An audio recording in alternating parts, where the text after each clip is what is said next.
오늘은 창세기 25장 27절에서 34절까지 보겠습니다. 창세기 25장 27절에서 34절입니다. 제가 봉독하겠습니다. 그 아이들이 장성함에 에서는 익숙한 상냥꾼이었으므로 들 사람이 되고 야곱은 조용한 사람이었으므로 장막에 거주하니 이삭은 에서가 사양한 고기를 좋아하므로 그를 사랑하고 리브가는 야곱을 사랑하였더라. 야곱이 죽을 쑤었더니 에서가 들에서 돌아와서 심히 피곤하여 야곱에게 이르되 내가 피곤하니 그 붉은 것을 내게 먹게 하라 한지라. 그러므로 에서의 별명은 에돔이더라.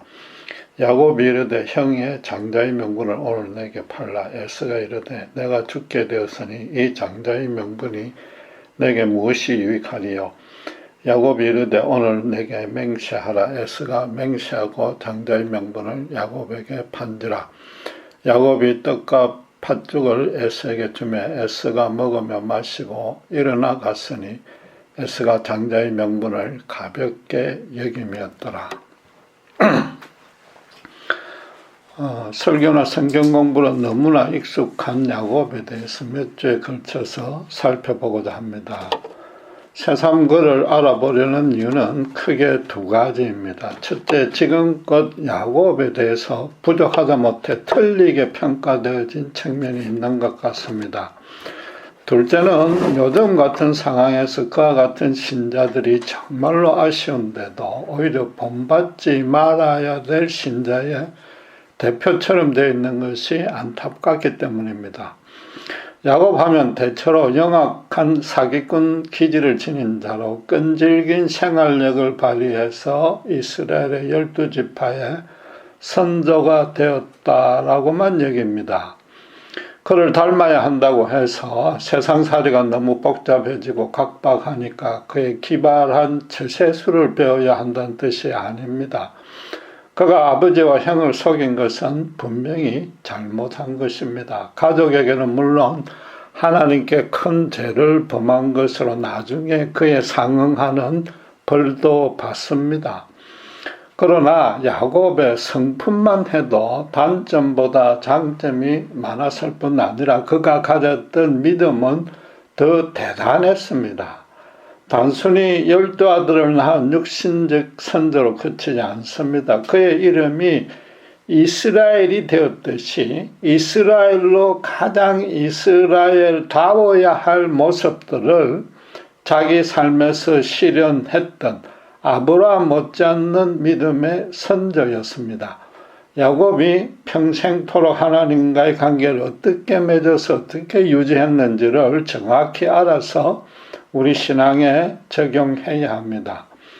오늘 본문은 야곱이 형 에서에게서 조금 치사한 방식으로 장자권을 양도받는 사건입니다. 야곱의 일생을 파란만장하게 만든 시발점이 되었고 후대의 신자들이 그에 대해서 부정적인 시각을 갖게 되는 계기였습니다.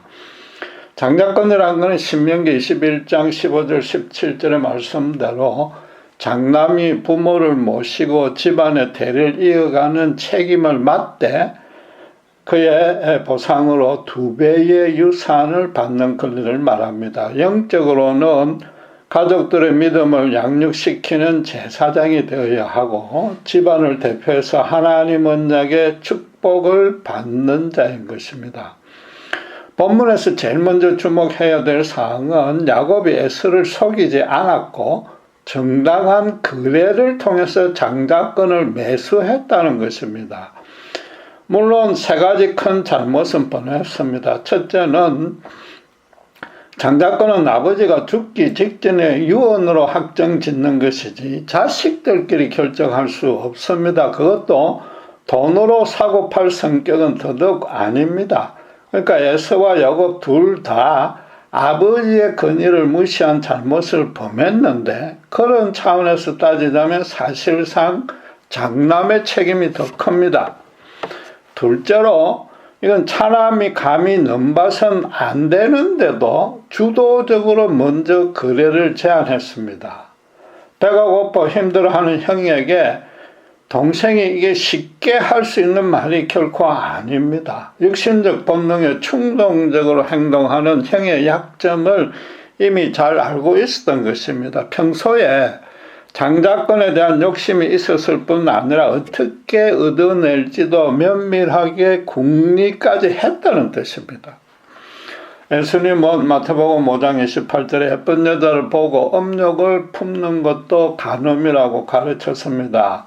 힘이 넘치는 젊은 남성에게 자연스럽게 스쳐 지나가는 성욕까지 정죄한 것이 아닌 겁니다.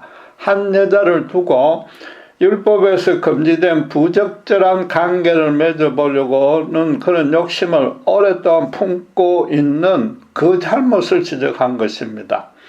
행동으로 결행하지 않았어도 마음속으로는 간음을 계속 범했다는 뜻입니다. 마찬가지로 아들이라면 특별히 차남은 장남이 누리는 특권이 문득문득 부러울 수 있습니다.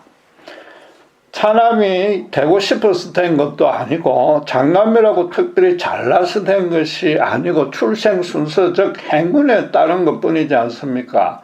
그러니까 야곱이 에서의 장자권을 부러워한 것은 죄가 아니나 계획을 짜서 행동으로 결행했기 때문에 큰 죄가 된 겁니다.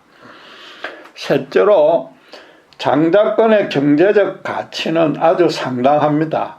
2배의 유산에다가 가문의 대소사를 최종적으로 결정할 그런 눈에 보이지 않는 특권까지 포함됩니다. 아무리 형이 아무 생각 없이 행동한다 해도 팥죽 한국으로 살 수 있는 성격이 절대 아닌 겁니다. 이게 정당한 시장 가격을 지불하지 않는 정도를 넘어서 그저 뺏은 것이나 다름없습니다. 그것도 궁핍한 상황에 빠진 형의 약점을 이용해서 그랬습니다.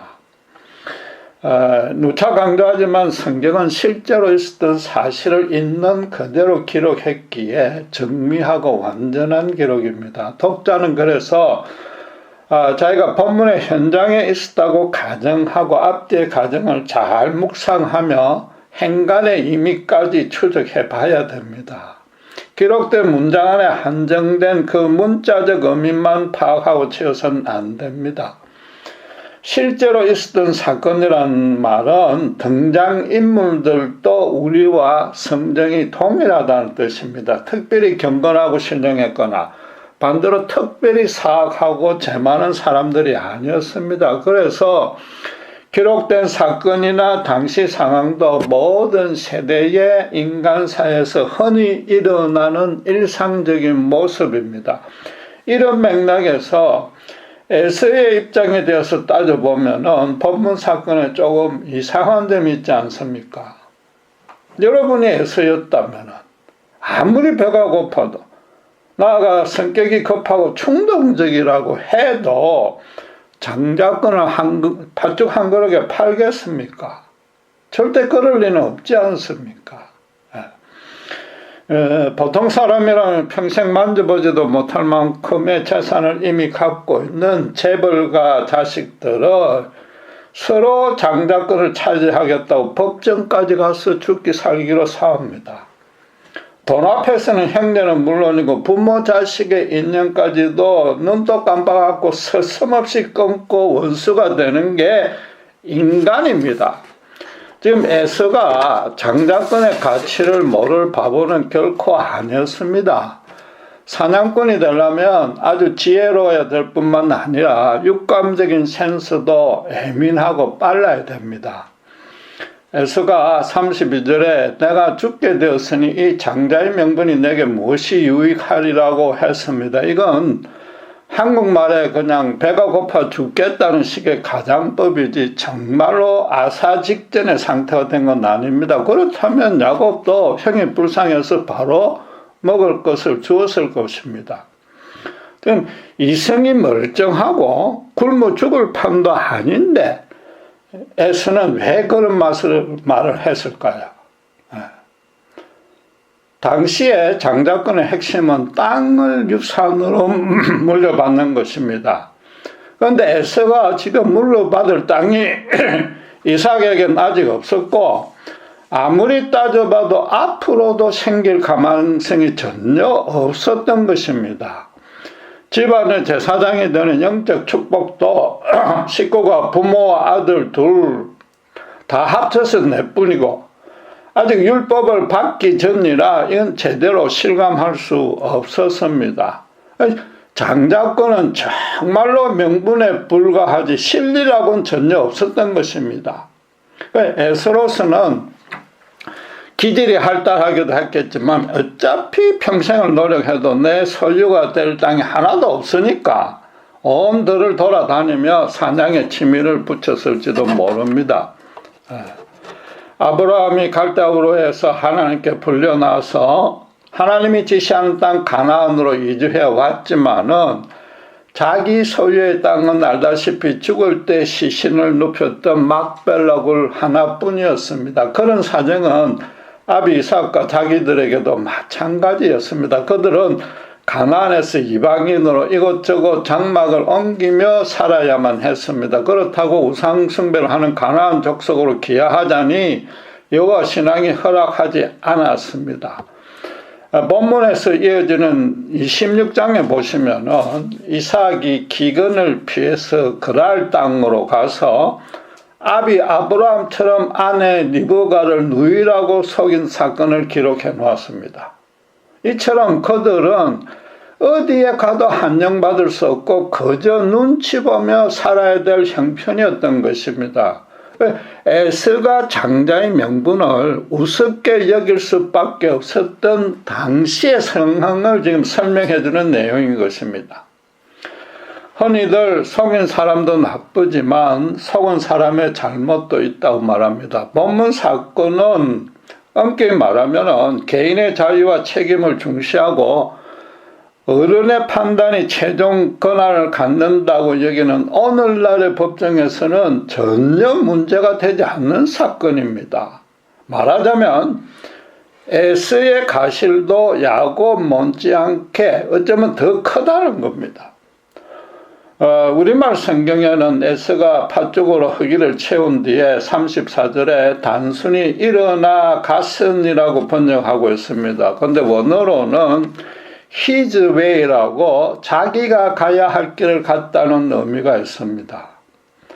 장자권을 넘김으로써 하나님의 약속에서 벗어났고 자기 멋대로 자기가 주인이 되는 인생을 살기로 했다는 뜻입니다. 에스 본인도 장자권을 포기하는 게 어떤 의미인지 몰랐을 리가 없으면서도 그랬습니다.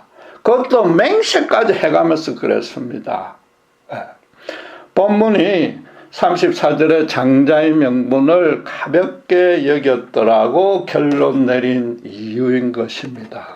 그럼 반대로 야곱은 왜 그 아무 실리도 없고 말뿐의 약속인데도 그걸 그렇게 집착했을까요? 자기 당대 에서보다 2배가 되는 땅을 아비로부터 물려받을 전망이 전혀 없습니다. 그런데도 후대의 형을 비겁한 수단으로 속였다는 비난받을 짓을 했습니다. 이런 상황에서는 실리 없는 장자권보다 자기 인생에 오명을 남기지 않는 게 더 중요한 것 아닙니까? 또 현실적으로 따지자면 에스가 더 영악하고 야곱이 도리어 어리숙한 것 아닙니까? 그에 대한 해답은 오늘 본문 15, 16절에 있습니다. 야곱은 조용한 사람으로 장막에 거하니까 어미 리브가가 좋아했다고 합니다. 이성적으로 차분하게 사색하며 조용히 집안에서 거하길 좋아한 사람입니다. 요즘으로 치면 온순하게 엄마 말 잘 듣고 공부 잘하는 엄친아였던 것 같습니다. 반면에 아버지 이삭은 활동적이고 밖으로 나다니는 에서가 장남으로 집안일을 맡기기에 합당하다고 여겼던 것 같습니다.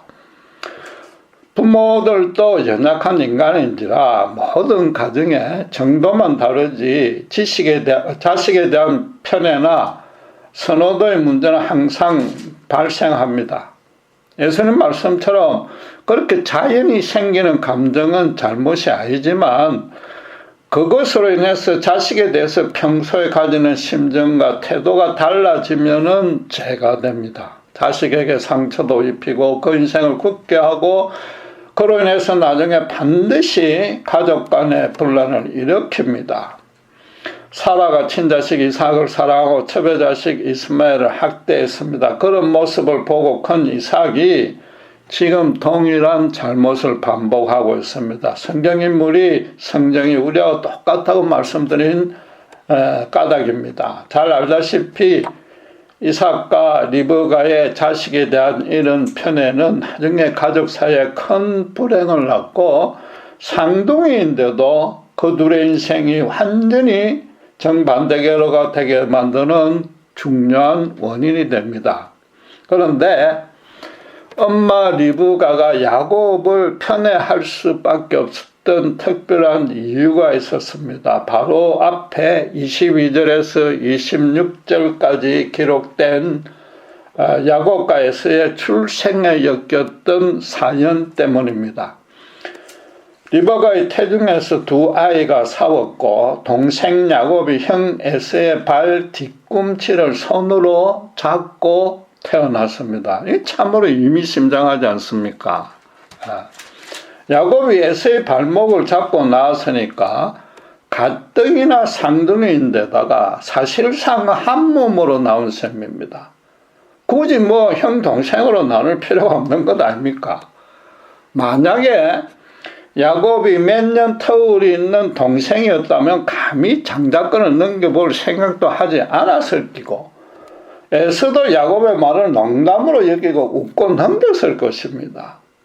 쌍둥이에다가 거의 동시에 나왔으니까 안 그래도 아무 신뢰가 없는 장자 명분은 뭐 누가 가져도 좋다고 에서가 가볍게 생각할 수 있었을 겁니다. 거기다 리브가는 23절에 보면 임신 중에 하나님의 계시까지 받았습니다. 복중에서 두 민족이 나뉘고 큰 자가 작은 자를 섬길 것이라고 합니다.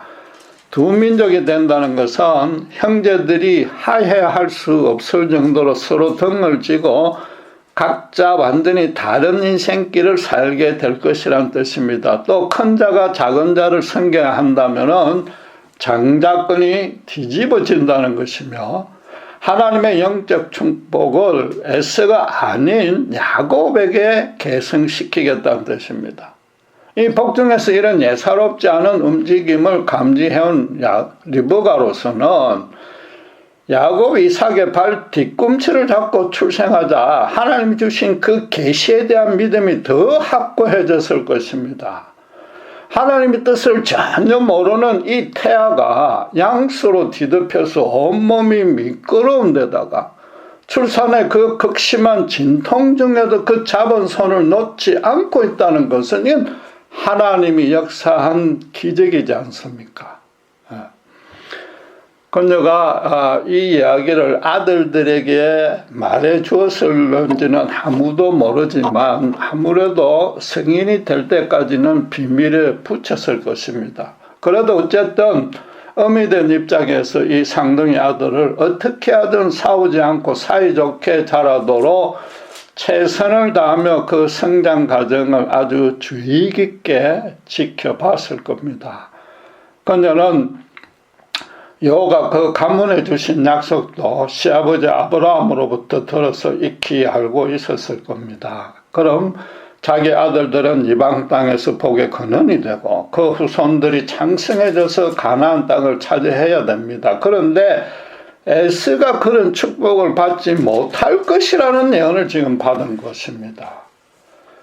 아무래도 장남인데다가 그 불행해질 장래가 불쌍해서 부부 두 사람 다 에서에게 더 애정을 쏟으며 잘 키우려고 노력했을 것입니다. 그런데 아이들이 자랄수록 하나님의 예고한 그대로 에서보다는 야곱이 그 약속에 맞게 자라는 것 같아서 리브가의 사랑과 관심이 자연스레 야곱에게 쏠릴 수밖에 없었을 겁니다. 설령 이란성 상둥이라고 해도 이처럼 기질이 정반대로 나뉘기는 힘든 겁니다. 태아 야곱이 형 에서의 뒤꿈치를 잡고 놓지 않았듯이 하나님이 이미 작정한 일을 인간 부모가 아무리 노력한다고 해서 바꿀 수 없다는 사실을 리브가는 갈수록 체험했을 것입니다. 모든 일들이 하나님의 예언대로 되어가고 있기에 나중에 야곱에게만은 이 장자권에 대한 하나님의 계시를 기띔해 주었을 것입니다. 이제 야곱의 입장에서 하나님이 주신 약속을 한번 생각해 보십시오. 이건 비유컨대 먼 것 같은 변방에서 한 가정이 한국으로 이주해 와서는 한국 땅 전부를 자기들 신이 자기 후손에게 줄 것이라고 계시를 받았고 그렇게 되리라고 흔들이 믿고 있는 셈입니다. 이건 인간적인 방법으로는 죽었다 깨어나도 완전 불가능한 일입니다. 그런데도 야곱의 일생은 가나안 땅을 차지하겠다는 그 집념을 빼고는 이건 설명할 수 없습니다. 본문의 이런 비이성적인 사건에서 보듯이 그가 행한 모든 일은 이 하나님의 약속을 실현하려는, 현실적으로 실현이 안 되면, 자기 당대 안 되면 그 약속을 붙들기라도 그 안에 남아있기라도 하려는 목적만으로 살아왔습니다. 앞으로 자세히 살펴보겠지만은 가나안 땅을 후손에게 기업으로 물려주는 것이 그의 필생의 목표이고 그 이방 땅에서 온갖 천대를 받으면서 열심히 살아갈 수 있었던 유일한 원동력이었습니다. 노아는 100년 뒤에 홍수를 바라보았고 아브라함은 약 25년 뒤에 아들을 바라보았으나 어쨌든 자기 당대에 일어날 일이었습니다. 야곱은 최하 400년 후에 달성될 약속을 바라보며 그 실현을 위해서 자기 인생을 걸은 겁니다. 그 확실한 예로 야곱은 인생 말년에 기근 때문에 애굽으로 이주했는데 끝까지 가나안 땅에 시신이라도 묻히기를 소원했던 걸 꼽을 수 있습니다. 야곱이 시신의 모습으로라도 가나안에 돌아온 것은 후손들아 여호와의 언약을 절대 잊지 말고 너희들도 제발 이 땅에 돌아오라. 그걸 유언으로 남기는 겁니다. 요셉을 포함해서 이스라엘 12지파의 선조가 된 그 12아들들이 그래서 가나안 땅으로 넘어와서 조부 아브라함을 막벨라 굴에 아버지를 함께 묻어주는 내용으로 창세기는 50장에서 끝이 납니다. 알다시피 창세기의 내용은 하나님이 세상을 창조하시고 세상에 대한 모든 의미를 부여하시고 인간에게 필요한 모든 최초의 것들을 조성해서 제자리에 위치하게 하셨다는 겁니다. 그 결론이 야곱이 죽었으라도 그 땅에 돌아왔다는 겁니다. 성경 전체의 주제가 하나님이 지정하신 땅에 끝까지 가는 자, 말하자면 하나님 당신의 품 안을 벗어나지 않는 자만이 그분의 복을 받을 수 있다는 겁니다. 하나님이 모든 세대 모든 인간에게 요구하는 유일한 바람이자 인간을 창조하신 뜻인 것입니다. 지금 단순하게 야곱이 에서보다 믿음이 좋았다고 여기면 안 됩니다. 야곱은 이성적으로 차분하게 자기 집안 내력과 하나님의 약속과 어머니의 출생 감정을 비교 묵상하면서 하나님의 뜻을 분별해 나갔습니다. 범사를 멀리 종합적으로 분석 판단하는 신자였습니다. 환경이 어떻게 바뀌든 어떤 사건이 일어나든 자기가 세워놓은 원칙이 변하지 않는 자였습니다. 본문의 장자권 글에는 그가 오랜 기간 믿음으로 기도한 후에 내린 결단일 수 있는 겁니다. 반면에 에서는 성경 기록이 증명하듯이 아주 감정적이고 충동적으로 행동한 자입니다. 거의 생각을 하지 않고 행동이 없으며 각 개별 상황에 따라 움직였던 자입니다. 개별 사건과 개별 여건에 따라서 자기 판단이 오락가락하는 자였습니다.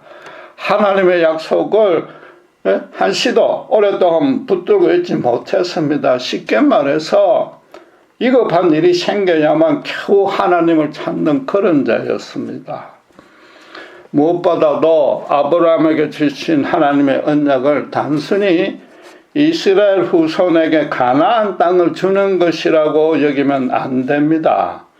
이스라엘이 열방 중에 장자 족속으로 택함 받았다는 겁니다. 창세기 12장 2절 3절에 내가 너로 큰 민족을 이루고 내게 복을 주어 내 이름을 창대케 하리니 너는 복에 근원이 될지라. 너를 축복하는 자에게 내가 복을 내리고 너를 저주하는 자에게 내가 저주하리니 땅의 모든 족속이 너를 인하여 복을 얻을 것이라 했습니다. 이게 한마디로 줄이면은 아브라함이 먼저 복을 받고 나머지 사람들은 그로 인해서 복받게 된다는 겁니다.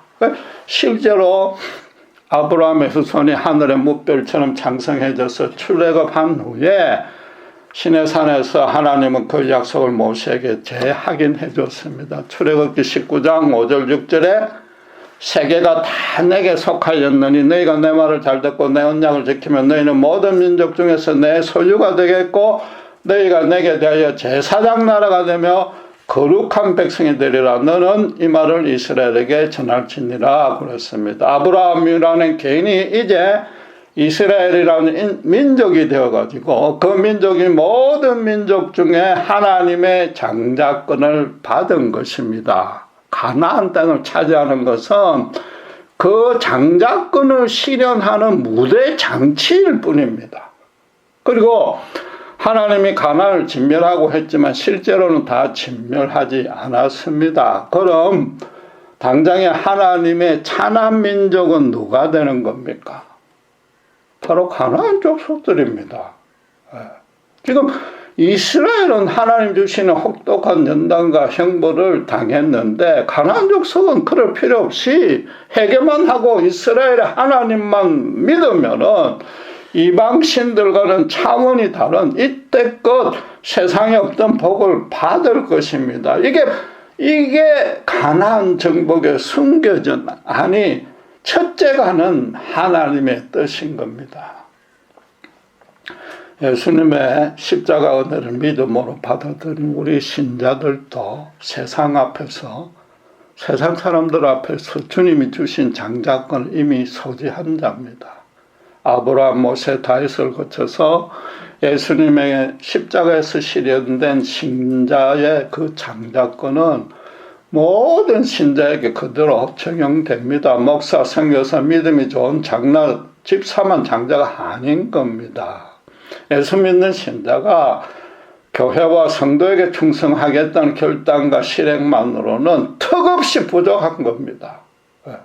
야곱처럼 하나님의 장자권이 자기 인생에 최고로 좋은 귀한 선물인 줄 절감하고, 그래서 끝까지 집착하면서 생명을 걸더라도 그걸 실현해야 되는 겁니다.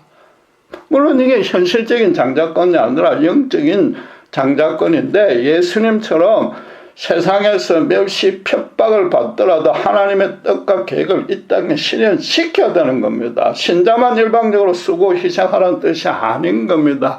예수님의 십자가 은혜 안에 살면 그 너무나 풍성한 은혜와 권능을 누리고 있기에 바울처럼 전하지 않고는 못 견디게 되는 겁니다.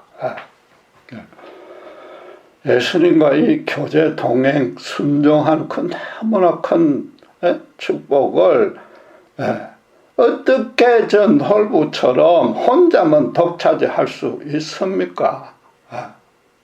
거기다가 성령님이 내주하고 있기에 우리를 절대로 그냥 버려두지도 않습니다. 신자가 정말 진심으로 주님을 따라 행하는 일마다, 관계를 맺는 사람마다 주님의 십자가 은혜를 어떤 방식으로든 드러나게 인도해 주십니다. 장남이 잘못하면 그 집안은 망합니다. 야곱의 후손인 이스라엘은 분명히 택한 백성이라는 인식은 가졌습니다. 그런데 그게 너무 강해서 오히려 문제였습니다. 장자로서 현실적 신뢰만 행시하려고 들었습니다. 에서가 신뢰가 없으니까 포기했듯이 이젠 거꾸로 장자권을 가졌으니 현실적 신뢰만 달라고 요구했던 겁니다. 자기 민족만 세상에서 최고로 높여주고 메시아가 유대 성전에 임해서 로마를 물리쳐 달라는 요구만 했습니다. 지금도 그들은 다윗 왕국의 정치적 영광을 재현해줄 자기 민족만의 구세주를 기다리고 있습니다. 예수님은 다시 오셔서 가장 작은 소자에게, 즉 장남으로서 나머지 약한 형제들에게 어떻게 행했는지 보고 심판할 것이라고 비유로 가르쳤는데도 그렇습니다. 거룩하신 하나님의 함께하는 신자가 거룩하게 살지 못하면 이 땅은 명망으로 치달을 수밖에 없습니다. 전지전능하신 하나님에게 능치 못할 리 없지 않습니까? 그게 신자가 기도하는 것마다 응답해 준다는 뜻이 아닙니다. 언제라도 이 땅을 완전히 멸할 수 있고, 그 반대로 지금이라도 코로나가 없는 완전히 청정한 지구로 만들어 줄 수 있다는 겁니다. 하나님에게는 창조한 이래로 지금까지 또 앞으로도 위기는 물론이고 곤란한 일은 전혀 생기지 않습니다. 우리에게 아무리 커 보이는 고난과 재난도 그분에게 전혀 골칫거리가 되지 않는 겁니다. 반면에 이 땅의 불안과 재난은 전부 죄로 타락한 인간이 자초한 비극인 것입니다. 이 땅을 깨끗게 해야 될 책임이 인간에게 있습니다. 특별히 장자인 신자는 더더욱 모든 것을 희생하며 그분의 뜻에 맞게 아름답게 관리해야 됩니다. 신자는 불신 세상 앞에 온전한 진리를 밝히는 빛이요, 그 전에 세상을 썩지 않게 만들어야 할 소금으로 불려나온 것입니다. 그러면서 땅에 떨어져 자기는 죽고 다른 이들의 생명을 수십 배 수백 배로 살려내야 됩니다. 신자가 그 일을 행하지 않으면은 인간 사회는 지금과 똑같이 아니 갈수록 더 비폐해질 수밖에 없습니다.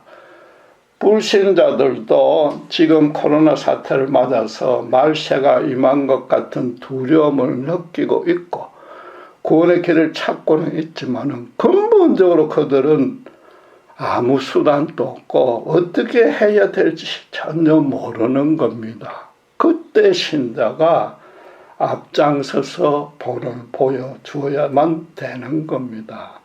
그러나 불행하게도 지금 대부분의 신자들에게 그런 모습이 거의 보이지 않습니다. 이 코로나 같은 엄청난 사태를 겪고도 교회 예배만 걱정하고 있습니다. 우리끼리 언제 어떻게 다시 모이느냐에만 관심이 집중합니다.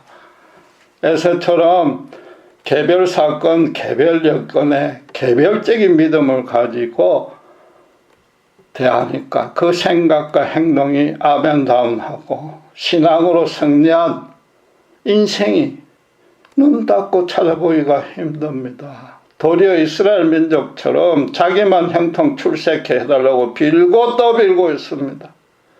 하나님의 뜻을 책임지고 실현해야 될 장남이 되어 있어야 되는데 무엇이든 자기 뜻대로 해달라고 때만 서는 막내 아들이 되어 있습니다.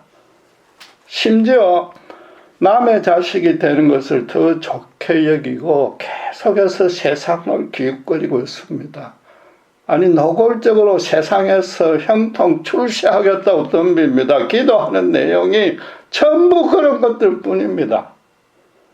성경이 정확히 무엇을 말하는지 제대로 묵상하지도 않고 야곱의 믿음이 얼마나 대단한지는 모르고 그냥 사기꾼 취급하니까 그렇습니다. 예수님이 십자가에 우리 대신 죽으신 구원의 은혜와 권능이 현실적 신뢰를 좀 늘려주는 정도로 그렇게 시시하고 가볍지 않는 겁니다.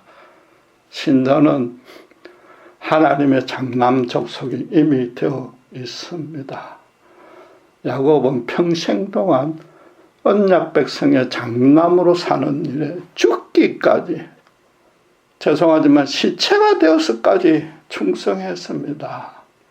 신자들 모두 목숨 바쳐서 순교하라는 뜻은 아닙니다. 언제 어디서 무슨 일을 해도 다른 사람이 볼 때 저 사람은 하나님의 품 안에 거하고 있다는 그 사실만큼은 인정받아야 되는 겁니다.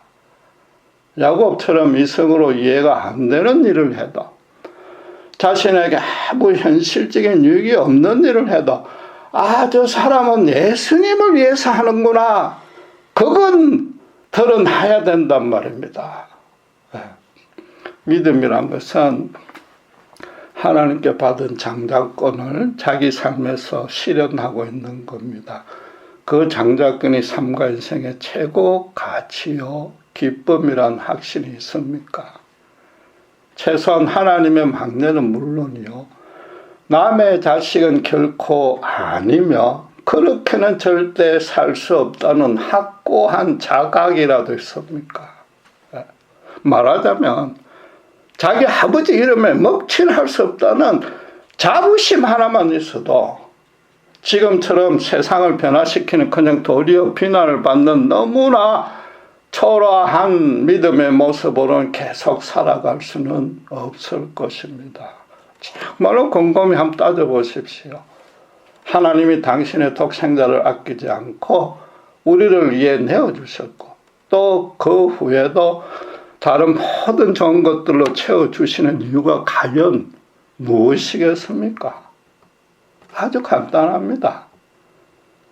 본문처럼 에서처럼 세상의 엄친아가 되지 말고 야곱처럼 하나님의 엄친아가 되라는 것, 그거 하나뿐인 겁니다. 기도하겠습니다. 하나님 아버지, 야곱은 아무 실리가 없고 정말로 명분뿐이요, 심지어 400년 후에나 실현될 약속을 위해서 자신의 전 인생을 걸었습니다. 그 야곱을 단순히 따지고 보면 크게 잘못한 행동도 아닌데 성경을 그저 겉읽기로 문자적으로 해석하여서 본받지 못할 신자로까지 매도되고 있습니다. 오히려 요즘 같은 상황에 정말 절실하고 아쉬운 신자는 야곱 같은 모습이어야 될 줄 압니다. 우리가 하나님의 장자라는 인식만 갖고 있다면 그 아버지의 이름에 먹칠할 수 없기에 이 모습, 지금까지의 모습처럼은 살 수 없으리라 믿습니다. 하나님께서 세상을 향해서 소망은 우리 신자에게만 두고 있습니다.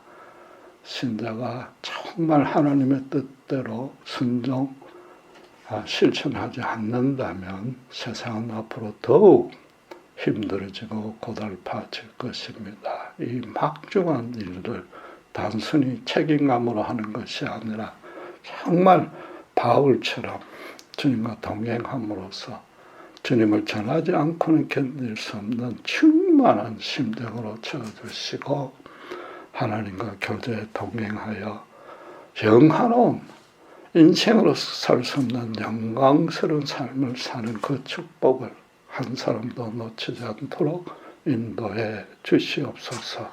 감사합니다. 우리 주 예수 그리스도 이름으로 기도드렸습니다. 아멘.